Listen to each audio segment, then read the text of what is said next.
मेरा नाम कविता है। मैं मनोविज्ञान विषय से मानसिक रोगों पर रिसर्च कर रही हूँ और इसी सिलसिले में मैं अपने ही क्षेत्र के एक मेंटल असाइलम में गई थी और वहीं के अधीक्षक से जो क्रिटिकल केसेस होते हैं उनकी जानकारी ले रही थी कि तभी अचानक से चीख पुकार मचने लगी।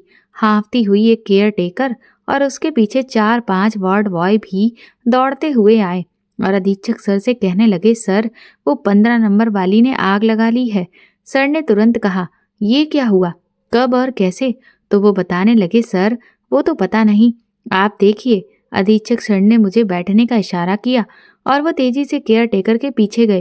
कोई 1.25 घंटे के बाद वो दोबारा से अपने कमरे में आए। वो काफी परेशान लग रहे थे। मैंने उनसे पूछा, सब कुछ ठीक तो है ना सर? वो कहने लगे, नहीं, एक्चुअली यहाँ भर्ती एक औरत ने आग लगा ली है और वो तकरीबन 80% तक झुलस गई है। मैंने कहा, अरे ये तो बहुत दुख की बात है। अब तो पुलिस इंक्वायरी होगी। आखिर ये औरत कौन है सर, क्या मैं जान सकती हूँ? तो सर मुझे बताने लगे कि कुछ साल पहले ही यहाँ आई है। वैसे तो काफ़ी शांत है, लेकिन कभी कभी बहुत एग्रेसिव हो जाती है। घर वालों का सपोर्ट मिलता तो दवाइयों से ठीक हो जाती, लेकिन घर वाले तो यहाँ छोड़ गए। सब कुछ बता पाना संभव नहीं। तुम्हें कुछ अलग केस के बारे में जानना था ना, तो तुम एक काम करो, एक डायरी है जो इसके घर वाले इसके सामान के साथ दे गए थे, तुम उसे पढ़ो, शायद उससे तुम्हें कुछ हेल्प मिले। लेकिन हाँ, कल तक उसे वापस कर देना। मैंने सर से कहा, जी बिल्कुल सर। सर ने चपरासी से डायरी मंगवाकर मुझे दे दी। वो डायरी लाल रंग की थी। कवर पेज पर दुर्गा माता का चित्र बना हुआ था और अंदर बहुत ही खूबसूरत अक्षरों में लिखा हुआ था, मैथिली। घर आते ही मैं डायरी खोलकर पढ़ने बैठ गई।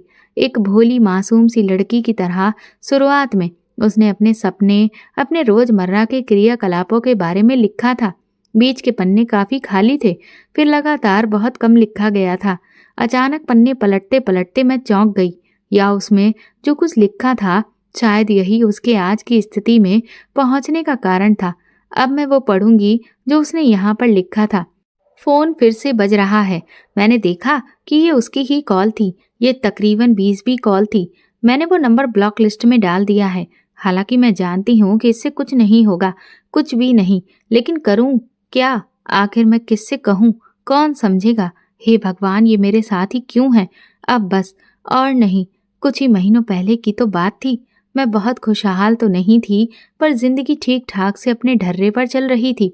सब कुछ तो था मेरे पास, बड़ी सी शानदार कोठी, सास ससुर नंदों से भरा पूरा परिवार, 2 प्यारे बच्चे और अपने ही क्षेत्र में बेहद सफल क्रिमिनल लॉयर, दबंग व्यक्तित्व के मालिक मेरे पति।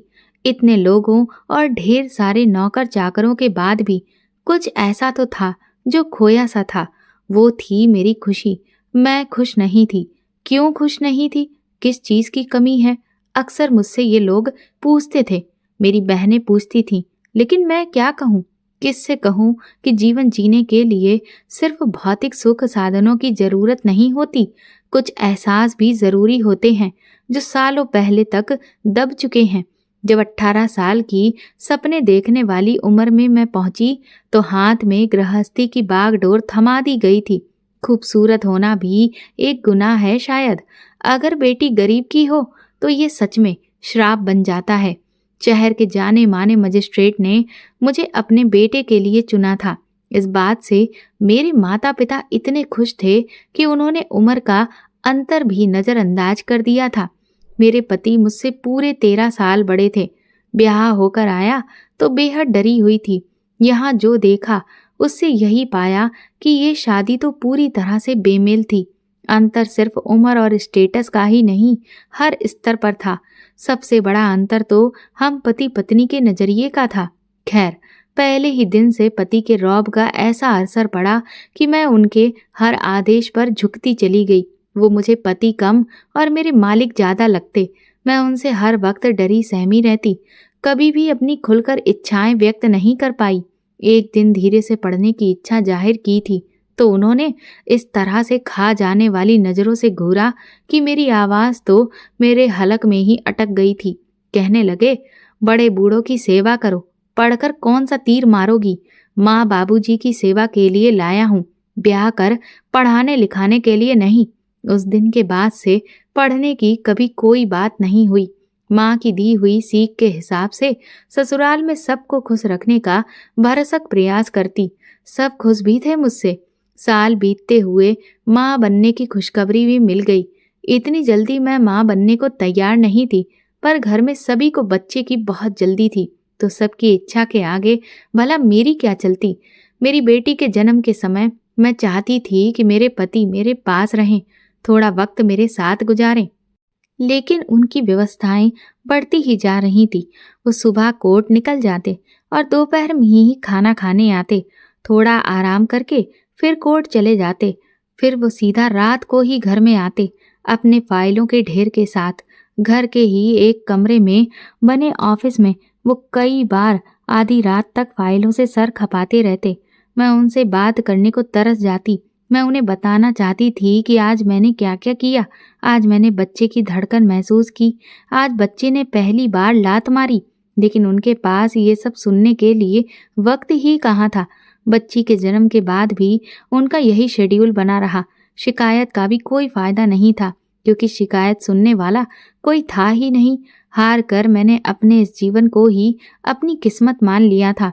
मैंने अपनी बेटी में अपना मन लगाना शुरू किया, उसमें अपना बचपन खोजने लगी।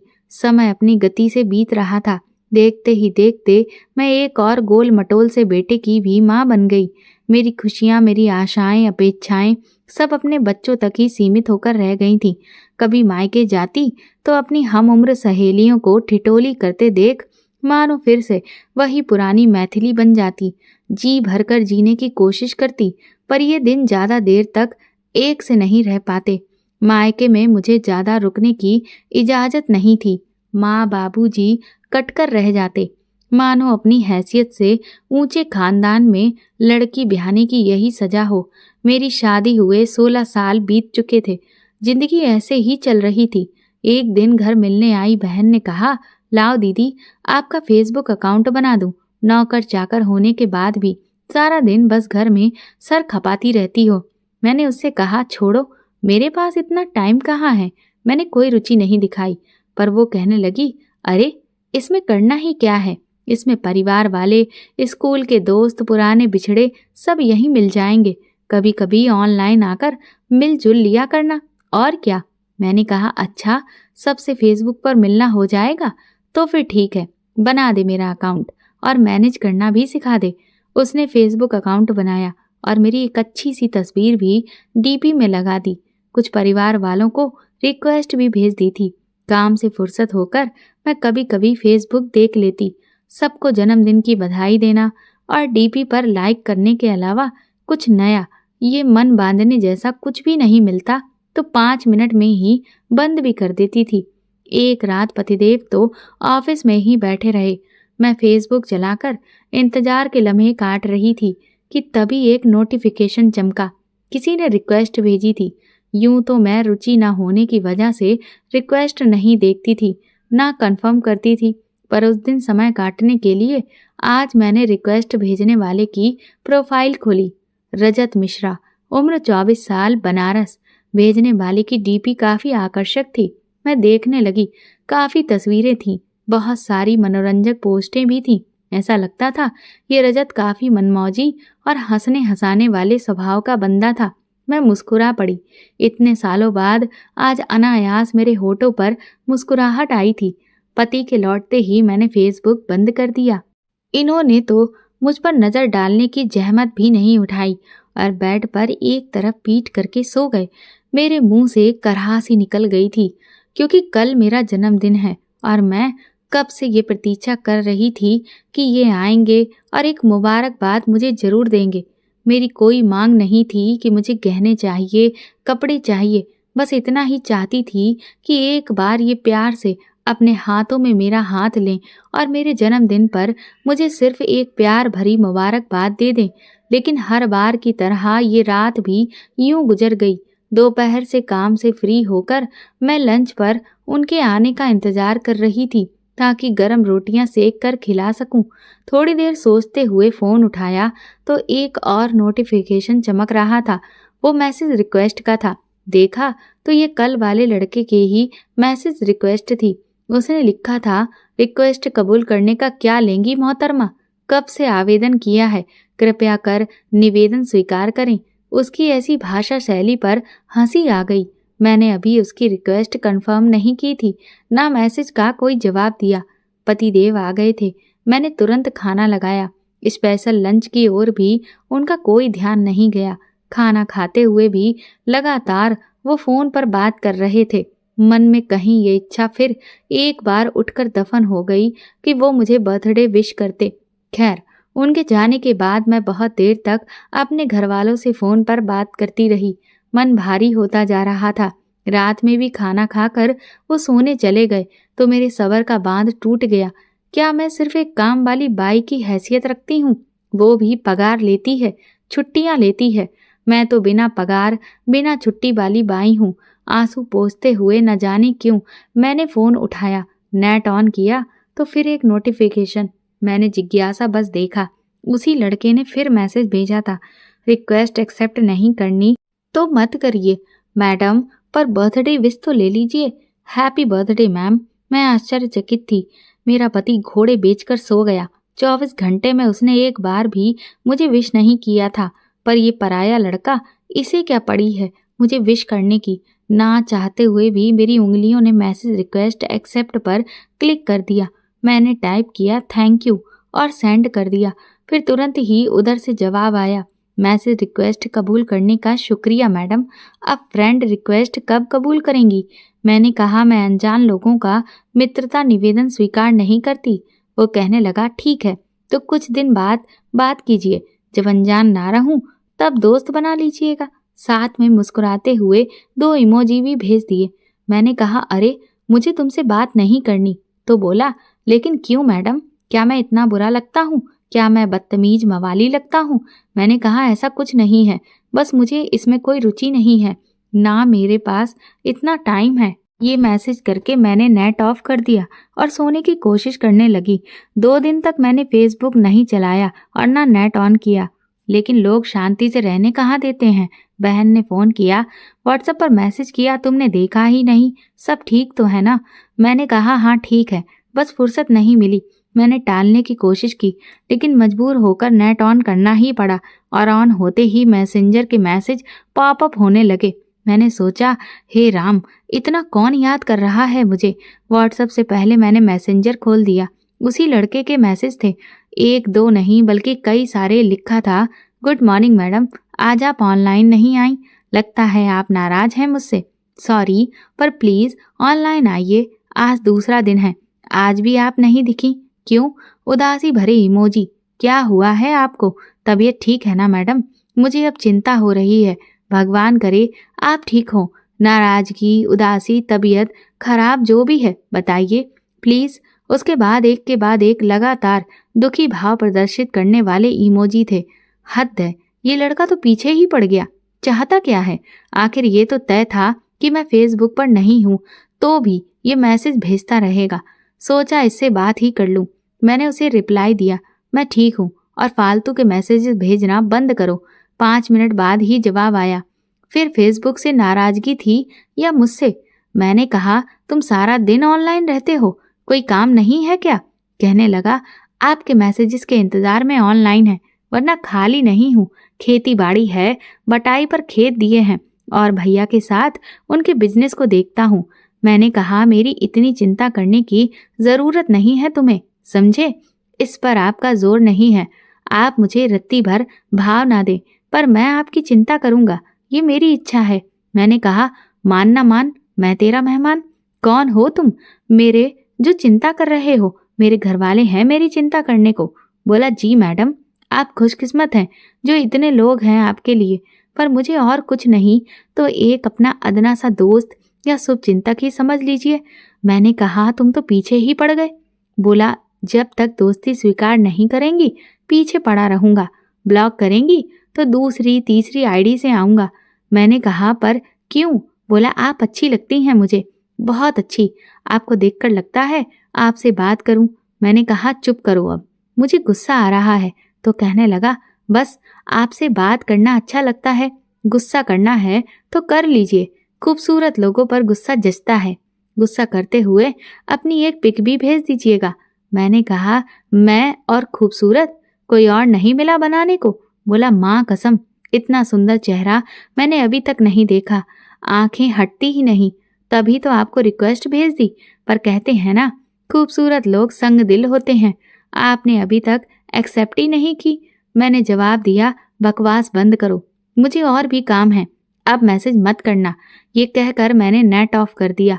लेकिन मन ही मन सोचने लगी, मैं और सुंदर 16 साल पीछे चली गई। मेरी सास शुरू शुरू में कहती थी, चांद का टुकड़ा लाई हूं अपने बेटे के लिए, पर पतिदेव ने शायद ही कभी कोई ऐसा कॉम्प्लीमेंट दिया हो। उनकी नज़रों में कभी अपने लिए प्रशंसा जैसा कोई भाव नहीं देखा। वो बिस्तर पर कभी कभी मेहरबान होते तो भी एक दाता का भाव रखते, मानो इस तरह की मुझ पर एहसान कर रहे हों। एक गहरी सांस लेकर मैं अपने काम में बिजी हो गई, लेकिन उसकी बातें बार बार दिमाग में आती रहीं। थोड़ी देर सोचने के बाद बकवास कहकर मैंने अपना सर झटक दिया। पर आज नहा धोकर आईने के सामने खड़ी हुई तो ना चाहते हुए भी बस खुद को निहारने लगी। उसकी बात दिमाग में चलने लगी, आप खूबसूरत हैं। आज बरसों के बाद जी भरकर खुद को आईने में निहारा और स्वयं पर ही मुस्कुरा उठी। रात को पतिदेव खर्राटे भर रहे थे, पर मेरी आंखों में न जाने क्यों नींद नहीं थी। फेसबुक खोला तो आशा के हिसाब से कुछ मिनट बाद उसका मैसेज आया, सोई नहीं आप? मैंने मैसेज इग्नोर कर दिया। उसके 2-4 और भी मैसेज आए, पर मैंने जवाब ना देना ही ठीक समझा। सुबह उठकर मैसेंजर चेक किया तो उसका कोई नया मैसेज नहीं था। चलो, शायद समझ गया कि मुझे उसकी पंचायत अच्छी नहीं लग रही। लेकिन आश्चर्य हुआ मुझे जब पूरे दिन उसका कोई मैसेज नहीं आया। आज छठा दिन था और अब तक उसका कोई मैसेज नहीं आया था। शायद समझ गया है कि मैं उसे नज़रअंदाज करती हूँ, पर कहीं वो बीमार तो नहीं। मुझे उसकी चिंता न जाने क्यों हो रही है। मैं खुद से ही सवाल जवाब कर रही थी। एक बार पूछना तो चाहिए, पर वो क्या सोचेगा। मैंने उसकी प्रोफाइल खोली। उसके दोस्तों ने उसे टैग करके उसके जल्दी ही स्वस्थ होने की कामना करते हुए पोस्ट की थी। इसका मतलब वो सच में बीमार है। एक बार तो पूछना ही चाहिए। मैंने हिचकते हुए मैसेज किया, हेलो, कैसे हो? घंटे भर बाद जवाब आया, आपने पूछ लिया, अब अच्छा हूँ। मैंने कहा, क्या हुआ तुम्हें? तो बोला, एक्सीडेंट। मैंने कहा, कब, कहाँ, कैसे? तो बोला, जब आपने मैसेज देकर भी जवाब नहीं दिया तब आपकी नज़रअंदाज करने की वजह से हुआ। मैंने कहा, भक, सच बताओ कैसे हुआ? वो बोला, सच कह रहा हूँ, मैं झूठ नहीं बोलता। आपने मैसेज का जवाब नहीं दिया, जबकि मैं आपके लिए इतनी देर तक ऑनलाइन था। मुझे हताशा भी हुई, गुस्सा भी आया खुद पर। दोस्तों के साथ बाइक पर ड्राइव पर निकला था, गुस्सा हावी था। तेज स्पीड में अचानक ब्रेक लगाने से बाइक स्लिप हो गई। मैंने कहा, ज्यादा तो नहीं लगी? तो उसने अपनी तस्वीर भेज दी। हाथ और चेहरा जख्मी था। चेहरे पर एक तरफ कान के ऊपर टांके थे, हाथों में तो जख्म ही जख्म थे। मुझसे देखा नहीं जा रहा था। मैंने गेट वेल सून लिखकर भेज दिया। कहने लगा, आप बात करती रहोगी तो जल्दी ठीक हो जाऊंगा। मैंने कहा, ये क्या पागलपन है? बोला, अब है तो है, सिर्फ आपके लिए है, आप स्पेशल हो मेरे लिए। उसकी बात सुनकर एकदम से दिल धड़क गया मेरा। ऐसा तो कभी इतने सालों में किसी ने नहीं कहा मुझे कि मैं उसके लिए स्पेशल हूँ, और ये पराया लड़का। मैंने कहा, तुम आराम करो। बोला, फिर बात करेंगे ना? मैंने कहा, हाँ करूँगी। कहने लगा, पक्का? मैंने कहा, हाँ पक्का, अब आराम करो। आज शाम को मंदिर में दीपक जलाते हुए मैंने उसके लिए भी प्रार्थना की थी। अब तो ये एक सिलसिला बन गया।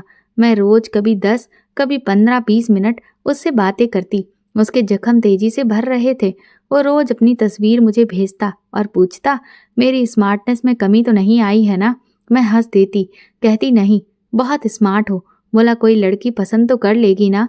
टांकों के निशान देखकर भाग तो नहीं जाएगी? मैंने कहा, नहीं, आंख बंद करके पसंद कर लेगी। बोला, कैसे विश्वास करूं? आपने तो अभी तक पसंद नहीं किया, पेंडिंग में डाल रखी है रिक्वेस्ट। मैंने कहा, अरे लो, एक्सेप्ट कर ली। बोला, धन्यवाद मैडम। मैं हंस पड़ी। बोला, आप हंस रही हो ना? मैंने कहा, तुम्हें कैसे पता चला? बोला, मैं मन पढ़ लेता हूँ। मैं बोली, बिना देखे? तो बोला, आप अगर चाहो तो देख कर पढ़ूं, आप वीडियो कॉल कर सकती हो। मैंने कहा, नहीं नहीं, इसकी कोई ज़रूरत नहीं है। तो कहने लगा, डर गई आप? मैंने कहा, कैसा डर? बोला, यही कि आपको देखकर आपके दिल की सारी बातें ना जान जाऊं। मैंने कहा, अच्छा, अब आराम करो, मैं कल मिलती हूँ। आज उसका बर्थडे था। मैंने विश किया तो चहक कर बोला, गिफ्ट नहीं दोगी? मैंने कहा, क्या गिफ्ट चाहिए? तो बोला, नाराज तो नहीं होगी आप? मैंने कहा, बताओ तो, बिना जाने कैसे कह दूं? फिर बोला, एक वीडियो कॉल, बस 5 मिनट की, प्लीज। मैंने कहा, ओफो, ये लड़का तो। मैंने कहा, लाओ वीडियो कॉल कर लेती हूँ। वह चहक उठा, थैंक यू, थैंक यू। मुझे तो लगा था कि डांट दोगी। मैंने कहा, बर्थडे है इसीलिए इसे गिफ्ट समझो। बोला, हाँ हाँ समझ गया, वरना कहाँ आप कहाँ मैं। भला आप जैसी अज़्मो तरीन खूबसूरत शख्सियत मुझे क्यों वीडियो कॉल करेगी? उसने जिस तरह से मुंह बनाया, मेरी हंसी छूट गई। पागल है बिल्कुल। कहने लगा, आपकी वजह से हम दोनों हंसने लगे। इस हंसी मजाक में पता ही नहीं चला कि कब वो मैडम से सीधा नाम लेने लगा। आप से तुम पर आ गया। उससे बात करना मुझे भी अच्छा लगने लगा। वो अपनी बातों से मुझे हंसाता रहता, मेरी परवाह करता, मेरे हर काम की तारीफें करता। जब भी किसी भी वजह से मैं मायूस होती तो अपनी बातों से एक नई ऊर्जा भर देता। मैं एक अनजानी सी खुशी महसूस करने लगी थी। दिन गुजर रहे थे। मैंने कब आईने में खुद को देर तक निहारना और बेवजह मुस्कुराना शुरू कर दिया, मुझे खुद पता नहीं था। अब तो मैं गुनगुनाने भी लगी थी। 3 महीने में वो मेरी आदत बन चुका था। हम दोनों एक दूसरे से बात करने का इंतजार करते। 2 दिन बाद मेरी वैवाहिक वर्षगांठ थी। जब रजत को ये बात पता चली तो उसने चुटकी ली, तो फिर मैडम कैसे सेलिब्रेट करने वाली हैं? सर की जेब को चूना लगाने वाली है ना? शरारत से कहने लगा, बोलो ना, क्या क्या करने वाली हो? मेरा मतलब, क्या गिफ्ट दोगी सर को? उनसे क्या मांगा है? बताओ बताओ। उसने आंखें चमकाईं। मैंने कहा, कुछ नहीं मांगा उनसे, और मैंने भी कुछ गिफ्ट नहीं लिया उनके लिए। उन्हें पसंद ही नहीं आता किसी का भी लाया हुआ कुछ। बस शानदार खाना बनाऊंगी, शाम को कहीं बाहर खाना खाएंगे फैमिली के साथ, और हो गया। बोला, बस? मैंने कहा, हाँ। वो कुछ देर शांत रहा, फिर बोला, लगता है सर काफी रिजर्व नेचर के हैं। मैंने कहा, हाँ, यही समझो। बोला, रोमांटिक नहीं है ना? मैंने कहा, ये तुम कैसे कह सकते हो? तो बोला, तभी एनिवर्सरी पर भी पूरे परिवार को साथ ले जाते हैं। अरे, कम से कम इस दिन तो दोनों को क्वालिटी टाइम बिताना चाहिए साथ में। परिवार तो वैसे भी साथ रहता ही है। कहाँ फंस गई तुम बोरिंग आदमी के साथ? मैंने कहा, 1 मिनट, ये तुम मेरे पति के लिए कह रहे हो? बहुत ज्यादा बोलने लगे हो। मैं चिढ़ गई। बोला, सॉरी, पति चाहे जैसा भी हो, भारतीय नारी उसके खिलाफ कुछ सुन नहीं सकती। काश मुझे भी ऐसी ही पत्नी मिले। मैंने कहा, हाँ, अच्छी ही मिलेगी। बोला, अच्छी नहीं, तुम्हारे जैसी। मैंने कहा, हाँ ठीक है बाबा, मेरे जैसी। बोला, तुम्हारे जैसी मिल गई ना तो सर आंखों पर बिठा कर रखूंगा उसको। एनिवर्सरी पर तो ऐसा सरप्राइज दूंगा कि बस सुबह सुबह उसे प्यार से उठाऊंगा, फिर उसकी पसंद का नाश्ता अपने हाथों से बनाकर उसे खिलाऊंगा। वो मेरे लिए लंच बनाएगी, मैं किचन में उसकी हेल्प करूंगा। हम काम के साथ साथ अपना रोमांस भी करते जाएंगे। तभी छन्न की आवाज के साथ मेरी तंद्रा भंग हुई। देखा तो हाथ से चमचा छूटकर नीचे गिरा था। पतिदेव डाइनिंग टेबल पर बैठे चिल्ला उठे, कर क्या रही हो? टाइम से नाश्ता भी नहीं दे सकती, पता नहीं कहाँ खोई है। घबराकर मैंने फटाफट नाश्ता लगाया और उनसे हंसते हुए बोली, आज जल्दी आ जाइएगा। वो बोले, किस लिए? कोई शॉपिंग वॉपिंग है तो ड्राइवर लेकर चली जाओ, मुझे मत घसीटो इस सब में। मैंने कहा, आज अपनी मैरिज एनिवर्सरी है। लेकिन उन्होंने बिना नजर उठाए धीरे से कहा, देखूंगा, कोशिश करूंगा। मैंने कहा, जी बच्चे भी कह रहे थे बाहर खाना खाने की, और अम्मा जी भी कितने दिन से बाहर नहीं निकली हैं, डिनर बाहर कर लें आज। तो मैंने घबराते हुए कहा, डर था कि कहीं मना ना कर दें। बोले, ठीक है, देखता हूँ, शाम को फोन कर दूंगा, जैसा भी प्लान होगा। मेरी तसल्ली के लिए इतना ही काफी था। मैं खुश थी। घर के कामों से फ्री होने के बाद मैंने उनके पसंदीदा रंग की साड़ी पहनी, हल्का सा श्रृंगार कर उनकी राह देखने लगी। कितने दिनों बाद साथ कहीं जाने का मौका आया है। 2-4 सेल्फी ले ली, एक फेसबुक पर अपलोड भी कर दी। तुरंत रजत का मैसेज आया, माशा अल्लाह, जान लोगी क्या? मेरी हंसी छूट गई। बोला जाओ एंजॉय करो। मैंने कहा बस उनका ही इंतजार है। रात 8 बजे तक इनका तो पता ही नहीं था। फोन किया तो पता चला कि किसी क्लाइंट के घर पर हैं, कोई बेहद इम्पोर्टेंट केस है। कहने लगे तुम बच्चों और माँ को लेकर ड्राइवर के साथ चली जाओ, मैं वहीं ज्वाइन कर लूंगा। अब बहस का कोई मतलब नहीं था। मैं चुपचाप बच्चों और माँ जी के साथ उनके सुझाए हुए रेस्टोरेंट पहुंच गई। उनका वेट करते करते फाइनली उनके बिना ही डिनर करके रात 11 बजे हम वापस आ गए। उनको फिर फोन किया तो उन्होंने बताया कि उन्हें आने में लेट हो जाएगा, खाना वो खा चुके हैं, मैं चिंता ना करूं। मन तो रोने का हो रहा था, आंसू कोर भिगो रहे थे। मैं फेसबुक खोलकर बैठ गई। आज मैंने आगे बढ़कर खुद रजत को मैसेज किया। वो कहने लगा अरे तुम इस वक्त ऑनलाइन, कैसा रहा सेलिब्रेशन? मैंने कहा क्यों, इस वक्त ऑनलाइन नहीं आ सकती? वो बोला इस वक्त तो तुम्हें और सर को एक दूसरे के साथ होना चाहिए, एक दूसरे में खोए हुए। क्यों, गलत कह रहा हूँ क्या मैं? मैंने कहा 17 साल हो चुके हैं हमारी शादी को। बोला तो क्या हुआ, कुछ एहसास कभी पुराने नहीं होते। वैसे सर कहाँ हैं? बताया नहीं। सेलिब्रेशन कैसा रहा? मेरी लंबी चुप्पी भांप कर बोला सुनो, बुरा ना मानो तो एक वीडियो कॉल करूं 2 मिनट के लिए। मैंने कहा किस लिए? बोला तुम्हें देखने के लिए। मैंने मना किया। बोला चलो उठाओ ना कॉल प्लीज। फिर वीडियो कॉल पर वो अपलक मुझे देखता रहा। मैंने कहा 2 मिनट हो गए। वो चौंका। अरे हाँ, पर 2 मिनट का मतलब हर समय 2 मिनट ही नहीं होता। कितनी प्यारी लग रही हो। सर तो गए आज, काम तमाम हो गया होगा। वो हंसने लगा। मैंने कहा शटाप। बोला जब देखो शटाप कर देती हो। सुनो, इतनी उदास क्यों हो, बोलो तो। उसके लगातार पूछने पर आखिर मेरे सब्र का बांध टूट गया। सब कुछ जानकर वो मुझे ढांढस बनाता रहा। कहने लगा रो मत, देखो इतना महंगा काजल बह रहा है। मैंने कहा भाड़ में गया काजल। बोला सुनो, मुझे अच्छा नहीं लगता तुम्हारा रोना, बस करो ना। अगर अभी आंसू निकले तो मैं तुम्हारे आंसुओं को पी लूंगा। रो मत। ये सुनते ही मेरे आंसुओं पर ब्रेक लग गया। बोला बस हो गया, अब नहीं रोगी। वो मुस्कुराया। मैंने फिर से शटाप कहा। बोला फिर शटाप? ये सही है, जब देखो मैडम डांट पिला देती हैं। वो मुंह बनाते हुए बोला तो मैं ऐसे वक्त में भी मुस्कुरा दी। बोला हाँ, बस ऐसे ही मुस्कुराया करो, इसी मुस्कान पर तो मैं फिदा हूँ। वो आंख दबाते हुए बोला। मैंने कहा तुम फ्लर्ट कर रहे हो? बोला हाँ तो क्या हुआ, तुम भी करो। मैंने कहा उम्र देखी है अपनी? बोला कुछ दिन पहले ही 25 का गबरू जवान हुआ हूँ। मैंने कहा मेरी उम्र पता है? बोला नहीं। पता बताओ। मैंने कहा 17 साल। तो मेरी शादी को हो चुके हैं। बोला तो तुमने बाल विवाह कर लिया तो इसमें मैं क्या करूं? मैंने कहा बालिग होने पर ब्याह हुआ था मेरा। कहने लगा तो बुढ़िया हो? मैंने कहा हाँ बिल्कुल। बोला लगती तो नहीं हो, वैसे इतनी हसीन बुढ़िया भी चलेगी मुझे। ये कहकर वो हंसने लगा। मैंने कहा मैं 12 साल बड़ी हूँ तुमसे। बोला तो ये किस संविधान में लिखा है कि 12 साल के अंतर वाले फ्लर्ट नहीं कर सकते? मैं बोली ढीठ हो। बोला तुम्हारे लिए। मैंने कहा बस करो। मैं हंस रही थी। बोला बस क्यों, अभी तो शुरू किया है। मैंने कहा बस और नहीं, मैं शादीशुदा हूँ। बोला तो शादीशुदा औरतों को खुलकर जीने हंसने का हक नहीं होता क्या? मैं चुप हो गई थी। मैंने कहा रजत अब मैं रखती हूँ फोन। बोला ओके, वादा करो उदास नहीं होगी। मैंने कहा हाँ नहीं होंगी। मैंने फोन तो रख दिया था, पर उसकी एक एक बात देर तक मेरे कानों में गूंजती रही। ये कब आए कब आंख लगी मुझे तो कुछ पता ही नहीं चला। दूसरे दिन मैं रोज की तरह अपने काम में लग चुकी थी। ये आए और कैफियत देते हुए बोले वो कल मैं बुरी तरह से फंस गया, इसीलिए आ नहीं पाया। हम किसी और दिन बाहर चलते हैं। मुझे आश्चर्य हुआ, ये कब से कैफियत देने लगे? मैंने कहा कोई बात नहीं, मैं जानती हूँ आप बिजी थे।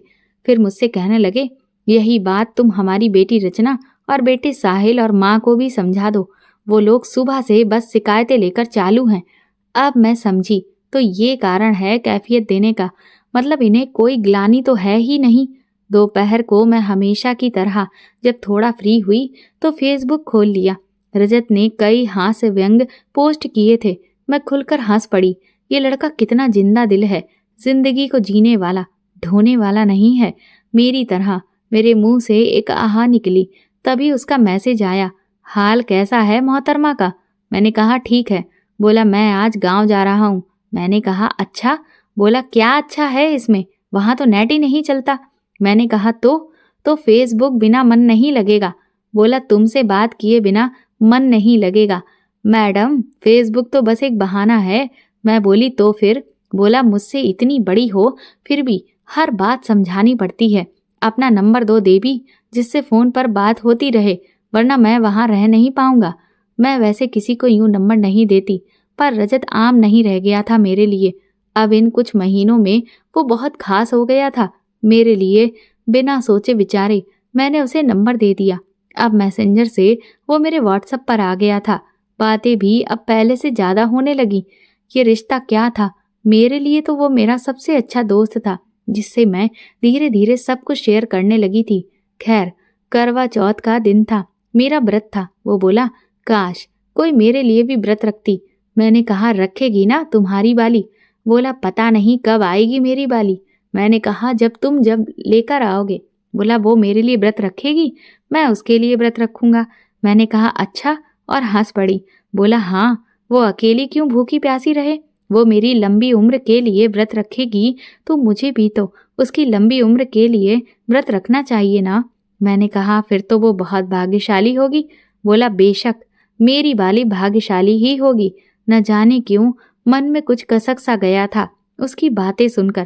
कहने लगा जब पूजा के लिए तैयार होना तो एक पिक मुझे भी भेज देना, मैं तुम्हें देखना चाहता हूँ। मैंने ना हाँ कहा ना कहा।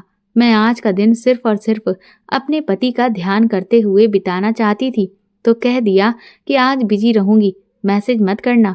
वो शायद समझ गया था। रात फिर वही कहानी दोहराई गई। मेरे पति कभी समय पर मेरे लिए घर आने का वादा पूरा नहीं कर पाए थे। ऐसे समय में मैं हमेशा यही सोचती कि मैं उनके लिए अहमियत रखती भी हूँ या नहीं। मेरी स्थिति सिर्फ घर परिवार का ध्यान रखने वाली, खाना बनाकर देने वाली और कभी कभार पति पत्नी की जरूरत पूरी करने वाली ही होकर रह गई है। साल में एक बार, एक दिन ये मेरी एक छोटी सी इच्छा भी पूरी नहीं कर सकते। मैंने जीवन में जब जब उनकी उपस्थिति महसूस करनी चाहिए, ये हमेशा अनुपस्थित ही मिले। कैसे पति हैं ये? क्या यही है पति धर्म? क्या खाना, कपड़ा और छत ही है औरत की आवश्यकताएं? मैं इतना ज्यादा अनमनी हो चुकी थी कि उनके आने पर सारी रस्में पूरी जरूर की थी। खाना परोसा था, लेकिन स्वयं खाने का एक कौर भी हलक से नीचे उतारने की इच्छा नहीं हुई। इन्होंने तो खैर कभी परवाह भी नहीं की कि मैंने खाना खाया है या नहीं खाया। मैं कपड़े बदल कर जा लेटी। वो सुकून से सो रहे थे। आंसू बहाते बहाते मेरी भी आंख लग गई। दूसरे दिन जब आंख खुली तो अजीब सा महसूस हो रहा था। शरीर गर्म था। उठना चाहा तो उठना नहीं गया। मोबाइल में टाइम देखा तो 7 बज रहे थे। मैं घबरा गई। 7:30 बजे बच्चों की स्कूल बस आ जाएगी। हे भगवान, आज इतनी देर कैसे हो गई उठने में? जल्दबाजी में उठकर भागी तो आंखों के आगे अंधेरा छा गया। कदम लड़खड़ा गए और फिर जब होश आया तो मैं बिस्तर पर थी। माँ जी सिरहाने बैठी थी। ये भी परेशान टहल रहे थे। मैं तुरंत उठकर बैठी। माँ जी ने आदेश दिया लेटी रहो। मेरे मुंह से निकला बच्चे, तो माँ जी कहने लगी वो स्कूल गए हैं, टिफिन दे दिया था मैंने। माँ जी बोली कल के व्रत की कमजोरी है, इसीलिए तुम बेहोश हो गई थी। ढंग से खाती पीती ही नहीं हो क्या?